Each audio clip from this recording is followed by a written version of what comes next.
Hey guys, welcome back to a new video. Today we're going to be doing a new PC build based around the new AMD Ryzen 5 7600X. And we've also got the RX 6750 XT to pair it with that we covered off a few videos ago. So the PC I've spec'd out today works out to be about $1,600. Now I have gone with the B650 board over X670 to save a little bit of money, but I will be giving you some alternative parts from what I feature in the video if you really want to drive down the price. Brings it down to about $1,450, so you can save yourself a considerable amount of money over what I've got here today. So I'm going to take you through a step-by-step guide building this as we go throughout. Then we'll do some thermals and benchmarks at the end so you can see how it performs. But I think that's enough waffle for now. Let's get building. So we're going to get as many parts into the motherboard as we can before that goes into the case. And the motherboard we're using is the Asus ROG Strix B650A. Now you can actually get the Tough Edition, which is about £40 less, $40, if you want to save yourself some money, so that's something to just note. But we're going to be using the A today, but I've been really impressed with the B series boards recently for Intel as well. They've been really feature packed for the price. So for example, we've got really great power stages, DDR5 support up to 128 gigabytes, I think it's 7600 mega transfers or 72, it's very high, I know that much. You've got loads of I/O, so there's front internal USB-C Type 3 on the back.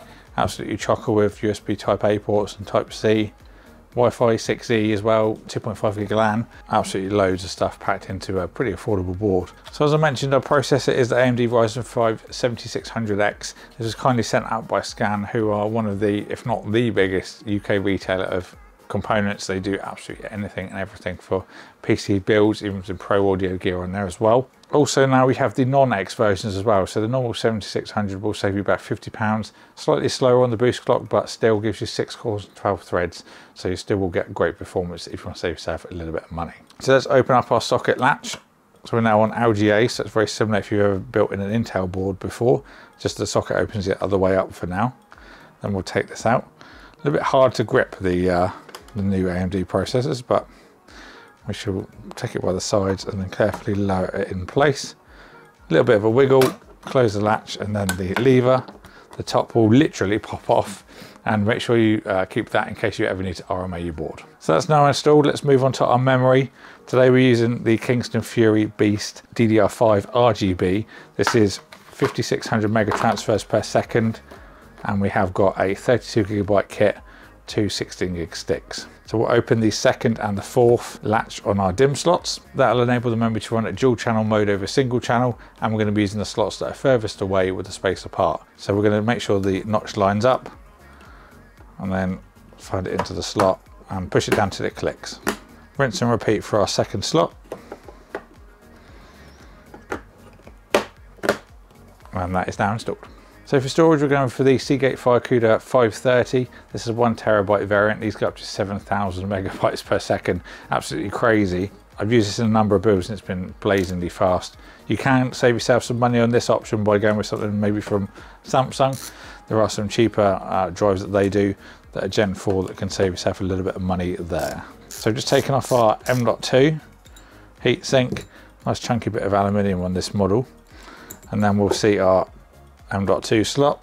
Simply a case of making sure the notch lines up on the right hand side, pushing it in at 45 degrees till it sits in there itself, then just push it down and turn the little latch on the board till it's flat and locked in. I really love that there's no M.2 screws on these boards now. It just makes life so much easier. So now we're going to take off the little strip that's on the back of the heatsink just to allow that thermal pad to do its work, and then we're going to put the heatsink back on the top and then screw it down. So with about 3 steps, that's half of our components already installed. Now we're going to look into our case and get this motherboard installed. Okay, so case wise, I've gone for the Cooler Master Masterbox 520 mesh. This is an ARGB case. We've got 3 pre-installed 120mm fans. I'm going to add another one on. This is just a G-Lid Stellar Infinity, a more cheaper, affordable fan, but it will mean that we've got some through air coming from the front and then exhausting out the back. So let's get this open. So our money saving option for this, every time. So the money saving option for this case is just basically shop around. I found this for £120, but looking a little bit more in depth on Google, I found it for £79.99, so a considerable saving. So now we've got the side panel off, you can see a little bit better inside. There's those 120mm fans I mentioned. And we've got some options on the front for USB-C. There's a USB 3 power button, which will be illuminated, presumably with hard drive activity. And then also an RGB button and a combi jack. On the back, we've got a nice little hub for all the fans that are on the front. We can also add our additional 120 on there as well, so you'd like to see that. Also, there was a little accessory bag with some optional drive mounts. There's also some cable management stuff on there, as well as our screws for our motherboard and any hard drives you might want to add. And then we've also got all of our cables down here as well. Some nice grommets for everything to pass through, and some cutouts for cables like the 8 pins that are going to go up to the top. Drive cage that we'll probably remove just for a little bit more cable management. And on the top we've got a big magnetic dust filter, and then room for up to a 360mm all-in-one. We're going to be using a 240 in this case, but you do have bigger support should you need it. So let's just get our additional fan out. As I mentioned, this is a G-Lid Stellar Infinity. I've used Stellars a lot in previous builds, so just affordable, great fans for the price, and they are full RGB as well, so if you're missing one, good alternative to use. Little peel for our, little peel for the infinity mirror on there. So text to the back, we're going to have the cables going upwards as well, so it's the shortest run to the back of the motherboard tray. Line it up in the middle and then get it screwed in. Fan is now installed. Let's go around to the back, and I'll use this little hub that I mentioned for our fan cables and things. So we've got an additional 5V addressable that we'll plug this fan into on the bottom, and we'll also take our power and put that on there as well, and carefully lower this in, make sure the cables are out of the way. Get a little bit of a wiggle. So now we can get the little bag of bits and bobs, all of the screws in one. We're going to take these screws here to then screw our motherboard in. So for our cooler, I've gone for the NZXT Kraken X53. Relatively affordable, does support Intel LGA 1700 as well if you're going for an Intel based platform. AM4 and AM5 are the same, so we don't have to worry about compatibility there. And one thing is that the backplate is actually screwed into the back of the motherboard, so we can do this while it's in the case. I generally do it while it's out of the case, but as it's screwed in, it's going to be easy to do anyway. So let's take all these bits and bobs out. We've got a cable that's going to connect into our pump, and then that's going to break off to different fan adapters and things like that. We've got our two fans. These are just NZXT F series. Now you can get a RGB version of this cooler as well. It's just literally the same, so it's X53 RGB. This has got its own software as well, so it will be separate to the hub that's on the back of the case. You can see our nice dense fin arrangement on the radiator. And then we've got a big pump block, and this where we'll connect our fans and things into there as well. Then the cable that will go into the motherboard. Pre-applied thermal paste, making life easy. And we do have a rotatable top on there as well, so you can make sure the logo is the right way up. So mounting wise, we're going to need our AMD kit, which is the more rectangular one. The Intel style is generally square. And then we're going to need our AM4 screws. And then there will be a bag with our radiator screws in as well. And then last but not least, the ones that have got the big thumb nuts in as well. So I'm going to get my fans installed onto the radiator. Now I need to think about how we're going to install this so we get the fans the right way around so there's less cable to see. Now I'm going to install mine with the pump hoses of the right hand side when you're looking at it in the case. And then we're going to have the hoses go around like that. So I'm going to have all of the fan cables to me, and then we're going to have it exhausting hot air out the top of the roof. Heat rises, so you know, go with it, don't fight against it. So let's turn this back round so we can easily tell which way it's going to be. So the cables are going to come towards me, and then we're going to want the heat going outwards, so it's going to push through the radiator. So we're just going to have them with the logo facing us. If we put them the other way around, that means the air is going to be pulled from the outside of the case inwards, and because heat rises, we want it to all go that way. So we're going to have the logo that way around. Then once it's installed on the fan, all the heat will be pushed out through the radiator and then into the room. So now we've got those together. I've got the cables both lined up, so they're going to be nice and easy to manage through one of the grommets on the case. And we're going to find the pack with the long screws, and we're going to take one long screw and then one washer, put that on, then it's going to go through the fan into the radiator below, and then rinse and repeat for the rest of the screw holes. That is now ready to go into our system.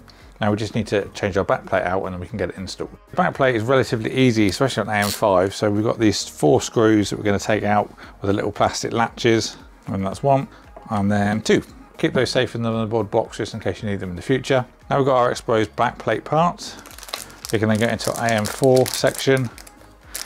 Get these little standoffs out. So they've got a kind of cover on one end, and we'll do them cover end down onto the back plate. Just do them up thumb tight. There's no need to go over the top.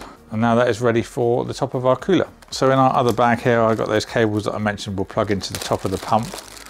Just take these out. So we've got two different ones. We've got a micro USB to the motherboard. This will be able to control it with the software. And we've also got a SATA that will give power to the pump. Also a 4-pin that will go onto our motherboard for the AIO pump control and the speeds. And we've also got the connection that goes into the pump itself. And also one NZXT proprietary RGB connectors. So bringing our cooler back in, we've got our first cable. There are two little grooves to make sure you get it the right way around. Other cable, which I mentioned, was the micro USB. So that's that ready. So we've got all our cables in. We do need to change the bracket, but I'm going to leave that for the moment because we've got pre-applied thermal paste on and we don't want to mess that up. So now we're going to get this installed into our case. So it'll just be a case of running our cables through the back and also the ones from the pump. And then we'll get this screwed into the top. Pull those through as we guide the radiator in. So a little bit further back, I think, then it does give us full access to all of them then. So we're going to be using the smaller screws and then another washer as well, just to protect the case. And I'm going to find the corner one first and do the opposite corner. Then you can let go once you've done the two corners. Always quite tricky to do this part. We really ideally need 3 hands. So now that's done, we can put our filter back along the top. And we need to just turn our attention to the pump and we can get that installed. Now we have got the Intel bracket on this by default, so I'm going to take this little cover off. Then simply anti-clockwise we'll take our bracket off. Then we can change that out with the AMD one. We're going to make sure it all lines up. So once we flip this back in by going clockwise, then we know when we put this onto the board, it's all going to be the right way around. So I'm going to go into our last bag and find those big thumb screws that I mentioned. And keep those to hand. Then we can lower down our pump onto the processor. It's found the hole, so it's going to be the closest ones on the inside and then the closest ones on the bottom there as well. I think Threadripper will use the slightly longer ones. Then we're going to grab our thumb screws. I'm going to do them in an opposite direction, so I'm going to go top right first. Let's do them lightly for now, and then the bottom left, and then top left, and finally bottom right. That will just help make sure the thermal paste is spread evenly over the processor, so you don't do the top and it kind of squishes like this. It goes down nice and evenly. Then I'm going to do the same order with the nuts until they're screwed all the way down, doing them a little bit at a time in the same order as we put them on. And then we're going to pass all of the other cables through. We do have one for the PWM that I mentioned before, and this will go onto the top of our motherboard. Got a little cover to take off for that one. And I'll tuck all the excess down along by the socket. So power supply is the C750 Gold from NZXT. Now we did do a video on this before, and our money saving option for this one is to go for the semi-modular design. So it has the cables already installed that you're going to need regardless, so the 8-pin and the 24. So this is a Gold unit. So you've got loads of different modular options. Also there's a passive 0 RPM fan mode on there as well. So here we go, our 24-pin. There's one 8-pin for our CPU. We will need another one. An 8-pin to then two 6+2s for our graphics card. Then there's our extra one for our CPU. In the separate bag, we've got a 6-pin to then two SATAs, which will need one of them for the pump and the other for the hub that's on the case. We have a bigger connector and then a smaller one for the motherboard. Seems to be the wrong way around, which is a little bit difficult for cables, but there we go. CPU power, so we'll put these in the top right-hand side. Now, these are breakaways. We will need an 8 plus a 4 for our motherboard. You might find that you need two 8s. PCIe cables, we'll do that below. And then with SATA, I like to do the other end like that. Now this case has got a fan filter on it, so I'm going to put it fan side down. Slide that in. Then I'm going to install this with the screws that are included with the power supply. I don't actually have them, so I'm going to be using the ones that are from the case, but they do fit as the same standard. And there we go, all installed in the bottom there. So I'm going to route our cables through now just to save a little bit of work in a minute. So we're going to route our graphics cards ones up through the grommet. I've done the 24-pin in the one above because it's slightly higher up on the motherboard. We've got our CPU power. This will go up through the top of our case. Like so. Then on the back we have got our SATA, so we can connect our pump for our cooler. Make sure this is the right way around. And then we can also find the one for the case as well. We can get that plugged in. Additional ones for the case, we've got a 3-pin, so I'm presuming this is like a fan header that will then control the board. We've got our HD audio. There's also an adjustable 5 volt which we'll use because we can control all the RGB that's on the front. And we've got a USB Type-C and a USB 3 header as well. So we'll poke these through in the bottom grommets. This cable here is for our front panel and also our RGB control. Now this uses a reset instead of the standard reset for a PC to control the different RGB effects. So we've got one cable that's going to go up from the bottom for our front panel, then the reset will work its way back onto the little control board that's on the side of the case. So I'm going to route the 5V addressable down through the bottom because we have got Gen 2 ASUS RGB control. You can see this take shape a little bit better. So here's our 5V addressable. It's literally just right at the bottom here for RGB. I was wrong about our USB cables, it's actually slightly higher up, so you can just bend those back on themselves. Now with the 8 pins in the top, we've got a 4 and then an 8. Probably would have been easier to put these in before we put the cooler in, to be perfectly honest with you. We like making work for ourselves though, don't we? So that's now installed. A little bit of cable to just tuck underneath. And we have the control for the NZXT software USB 2 header at the bottom there. I would really like that to be all black because that's the only cable that we've got in the system that has red, white and green cables. It just stands out like a sore thumb to everything else, but apart from that, it looks good. Now it's time for our graphics card. So our graphics card is Asus Radeon RX 7650 XT. This is the dual OC 12GB model. This actually scans hot seller. They sell it for £429 at the moment. Got absolutely amazing results with this on high at 1440p, and for the price I really think it's probably the best card that I've seen. So we just need to get our PCI slots out. So we're going to use the slots 2 and 3 for this card. Take our card, line it up with the slot, wiggle it down till we hear that nice click, and then replace the screws. And there we go. So power wise, our cables are at the bottom here, and we have got the 6+2s that I mentioned for this card. Bend that around so that extra 2 fits in, and clip those in. We will train those cables down as well, and we're now installed. So our last things to do is to connect the 2 fans on the cooler. We've included in the box, we have got this splitter. So this will take the 1 PWM out to 3. Now we're only going to need 2, so we have got a spare one. This will be the same if you buy the 360 version, it's the same cable. So I'll run that through the bottom onto another fan header. Last cable to go up through is for the fan controller. There's another port just next to the one we've just plugged in for this one. And then I've done the power switch for the front panel right at the bottom. Just refer to your motherboard manual. Next step's rather optional. If you want to do any cable management, you can. But I'm going to go for the if the side panel fits, it's done approach on the back. So we have got a pill just to do. There's one on the motherboard.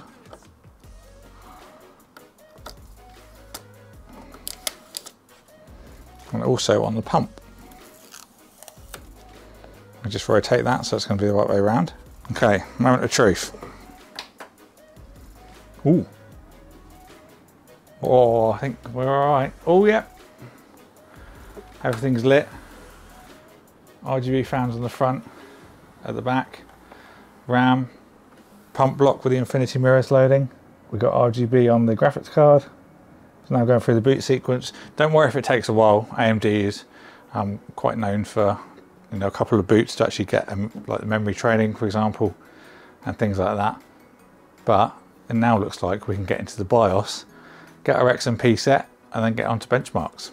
Little splash screen with the Asus logo. I'm going to keep pressing delete until we get to that screen, and then we'll be into the BIOS. So now we're going to go onto the left hand side where it says DOCP. This is our essentially XMP, it's AMD's equivalent. We're going to go onto that and say enabled. That will then set our memory to its rated speed 5600, cast latency 40, 1.25 volts, and then you can see at the top here it's currently set to 4800, so we're going to want to change that in the BIOS, otherwise we're not going to get the full performance that we're actually paying for. So now we're going to press F10 and enter. That will save all those changes, and then we'll get into Windows. So we're onto the Crysis Remastered now. I've got the frame view also in the right hand corner, so you can see this is using a high preset without ray tracing. I'm using this with the same settings as the actual graphics card video that I did. FPS wise, we're sitting around 100 at the moment. That's not too bad. You could obviously turn up your settings a little bit as well if you're happy with 60 frames. And I'm dead. But that gives you a rough idea of what you could expect with the high settings. So 1440p, high preset, no ray tracing, and we're sitting around 100 frames. Okay, so on to Valorant. I'm using the practice range for this because I've been kicked from so many games from doing it previously that I can't get into it. So I always use the highest presets on this, and it always seems to be kind of like 400 and something frames. Pretty high throughout the board.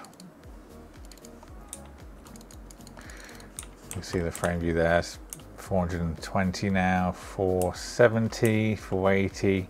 But like we said previously, like it's really not a hard game to run. Even like a budget system that we've done on the channel before ran it fine. Let's find something a little bit more challenging. So Apex Legends, we are using the highest settings again. I have done the custom command in Steam to allow us to go higher than 144 frames, even though that's actually what it's showing on the screen now. So when we get into the game, you will see that that will go higher. Okay, now we're about 130 frames, there's a 160 there. We're up to about 180 frames now. I did think that was going to be a nice little improvement when we got to the ground, and there has been, so that's always nice. We're still sticking around 180, 200 frames though, which I'm happy about. So I think that's a pretty good little run. We had some combat. Oh.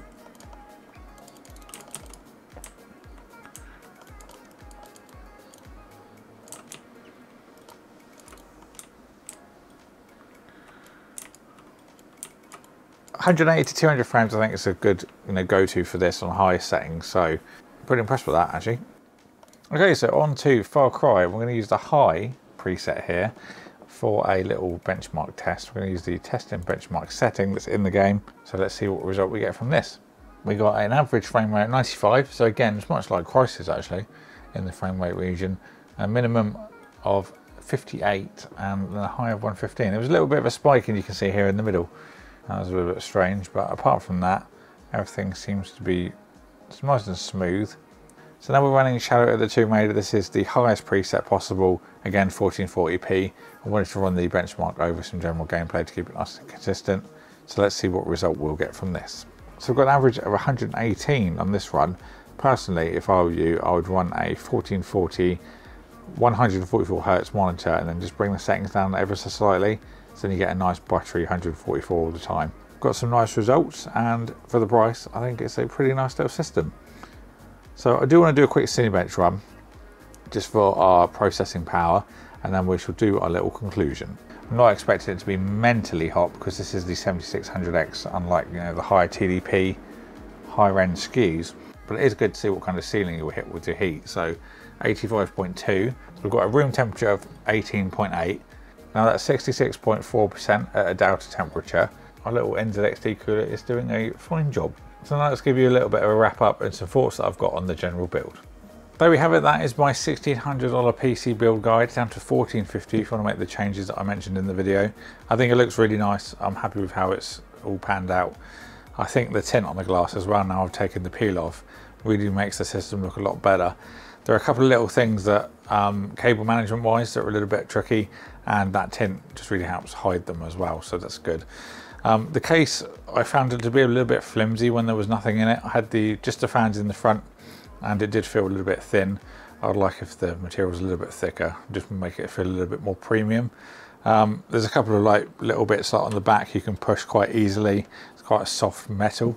And then there's no hole by the front panel for the motherboard, so you have to route the cable either through the grommet like I did.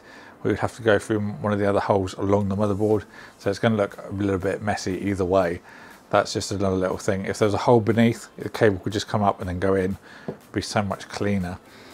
But that would be something I'd probably mod if I was to use this in a system for long term, just to make it look a little bit better. That card paired with the 7600X has given us some good results with this system. I think this is a far better one than we did the last AMD build, which is the 5800X 3D. At the time, that was a really good idea because the DDR5 prices were so high. Only X670 boards were available, no B650, which I think were at least like 500-ish pounds for the board, so it was crazy expensive. It made a lot more sense to go with the X3D if you weren't looking to upgrade for a number of years, whereas now, I think going for AM5 is obviously a great idea because you can upgrade in the future.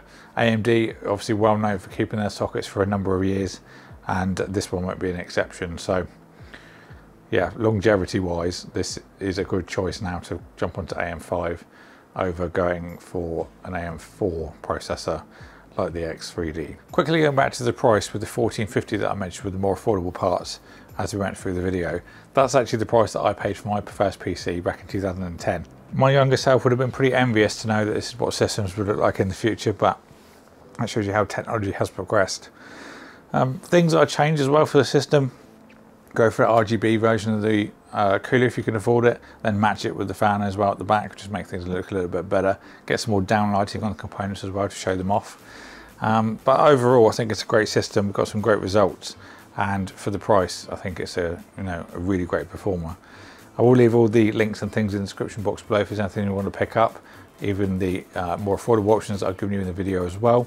Let me know what you think about it down in the comments box below. Let's get a little discussion going. Let me know what you like, what you dislike, what you'd change. Hope you enjoyed the video. If you did, make sure to like and subscribe, ding the bell so you don't miss the future stuff. We've got a lot in the works. Thank you all for watching, and I'll see you all in the next one.